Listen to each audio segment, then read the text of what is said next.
नगर में देवरानी और जेठानी रहती थी। जेठानी तेज तर्रार और घमंडी स्वभाव की महिला थी, जबकि उसके विपरीत देवरानी शांत और मृदुभाषी महिला थी।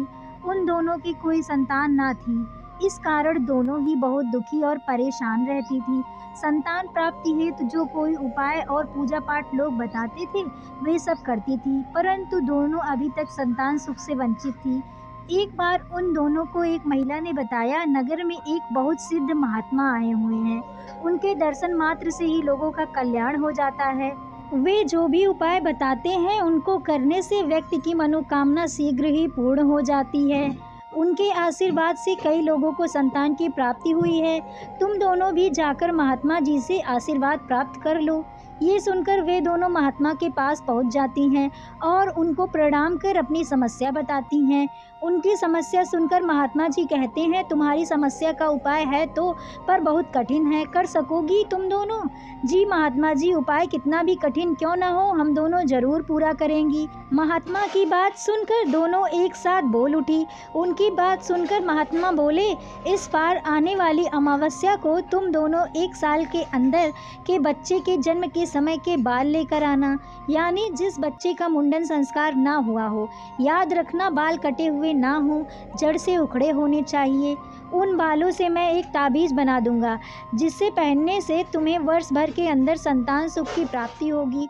महात्मा जी को प्रणाम कर दोनों वापस घर आ गई।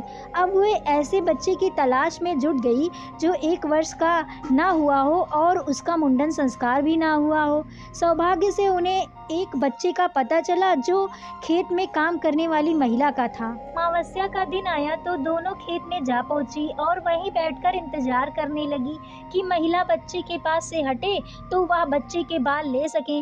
तभी महिला ने बच्चे को दूध पिलाकर चटाई पर लिटा दिया और उसके पास अपनी बड़ी बेटी को बैठाकर खेत में काम करने चली गई।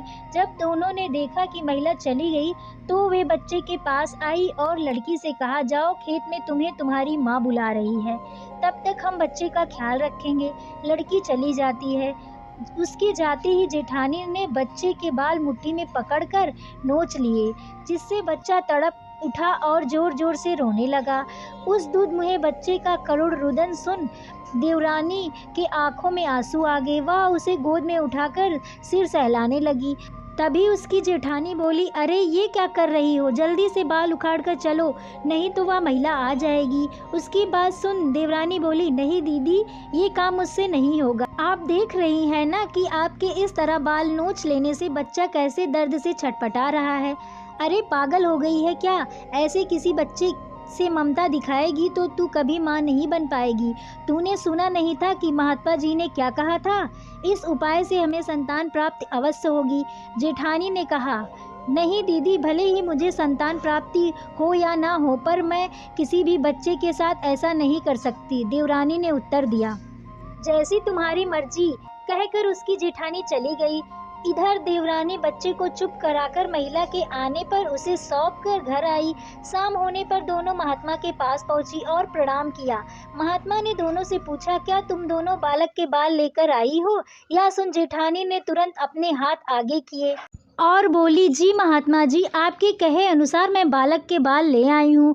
फिर महात्मा ने देवरानी से पूछा तो वह बोली, मुझसे यह काम ना हो सका। मैं अपने स्वार्थ के लिए किसी अबोध बालक के बाल नहीं उखाड़ सकी। जब जेठानी बच्चे के बाल उखाड़ रही थी तो उसे बहुत पीड़ा हो रही थी, जो मुझसे देखी नहीं गई। अब मुझे चाहे संतान सुख प्राप्त हो या ना हो, मैं घृणित कार्य नहीं कर सकती। महात्मा जी मुस्कुराते हुए बोले, यह तुम दोनों की परीक्षा थी जिसमें तुम सफल हुई। अब जेठानी को अपने हाथों में लिए बाल को देखकर बहुत पछतावा हुआ।